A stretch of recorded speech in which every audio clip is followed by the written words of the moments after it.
Hi, this is PHYS30141 video 35. In this video we'll talk about synchrotron radiation, one of the most important aspects of electromagnetic radiation both theoretically and practically.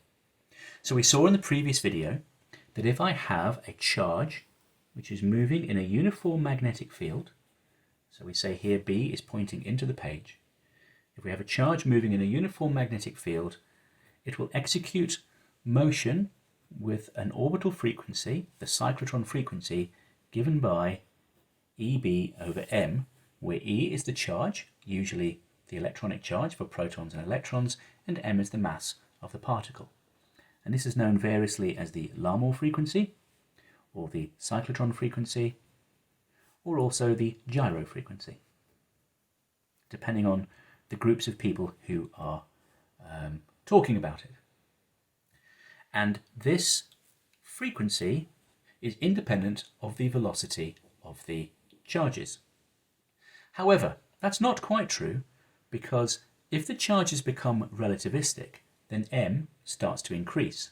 So really I should write down that the cyclotron frequency is actually 1 over 2 pi times EB over gamma m0, where m0 is the rest mass of the charges.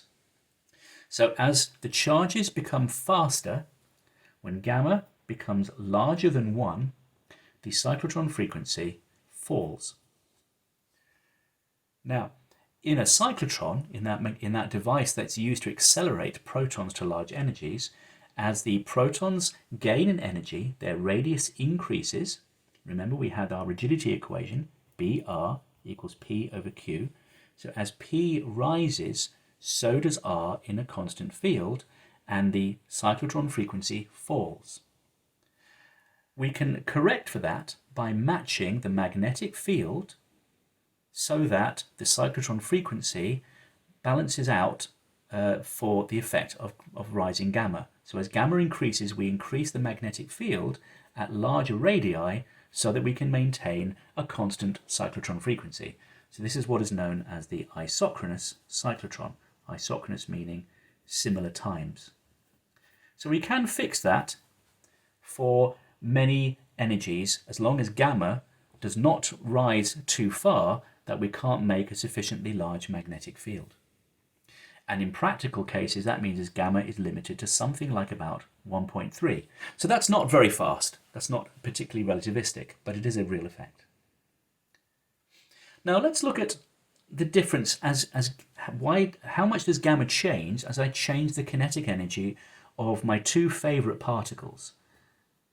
Let's have a look at two particles, the proton and an electron, for a kinetic energy of 10 MeV.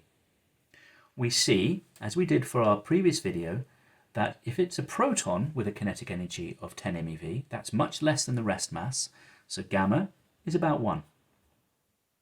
However, the rest mass of an electron is much smaller, so gamma, in this case, is around 20. So we can see that we can build a cyclotron for protons, but we cannot make a cyclotron for electrons, because we cannot increase the magnetic field as a function of radius to balance that increase in gamma. At higher energies, let's talk about a kinetic energy now of 250 MeV, our protons have a gamma factor of about 1.3, so we can still more or less build a cyclotron because we can adjust B by that sort of factor.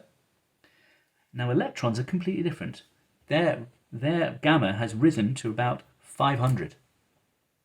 So here the velocity of those electrons is pretty much equal to the velocity of light, and beta is pretty much equal to 1, to a very, very good approximation. What does this have to do with the radiation that's emitted? Well, let's draw a picture of our cyclotron radiation. In the non-relativistic case, the charge, as it is accelerated towards its center of orbit, emits radiation in all directions transverse to that acceleration direction. So this is our non-relativistic case. And when viewed from the side, when viewed from this location, one sees the charge moving sinusoidally up and down or side to side. In our relativistic case, as the charge is moving towards the observer, there is a Lorentz transformation that we must make in order to transform that apparent radiation into the radiation observed by this observer. So there is a Lorentz transformation and therefore a Doppler shift. And what we see is that the radiation becomes forward beamed with a typical opening angle of something like 1 over gamma, where gamma is that relativistic factor. And the other thing we see is that that Doppler shift, the effect it has depends upon whether the charge is moving towards the observer or moving side on. So we no longer see a sinusoidal motion of the charges as seen from this location. So because the motion is no longer sinusoidal, I no longer get a single frequency. Okay? I no longer get an emission frequency which is equal to the cyclotron frequency. Now, another very important thing is because of this Lorentz transformation, we can see that the apparent acceleration of the electron as seen by the observer is different in the lab frame compared to the rest frame of the electron. And we see that the acceleration, which is d2x by dt squared, we can see that the Lorentz transformation gives rise to a factor gamma squared when I transform from the electron frame into the observation frame. So wherever I see a term A in my power formula, I should replace it by with an extra gamma squared term. Okay, so the power that's emitted, instead of being this we had before, okay, for our velocities, because of that extra acceleration factor, I have to multiply that by gamma squared. So this is the synchrotron power per electron. Right? Remember that A squared here is equal to omega squared V squared here. So in situations where the charges are moving rapidly such that their gamma is larger than 1, the power that they emit, as seen by this observer, is much enhanced. So again, we look back at our protons and electrons. So protons see very little increase in emitted power.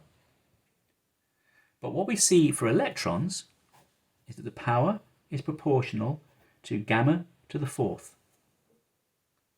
So when gamma is 500, the increase in power is, this is compared to the non-relativistic case, is something like 10 to the 11 times more.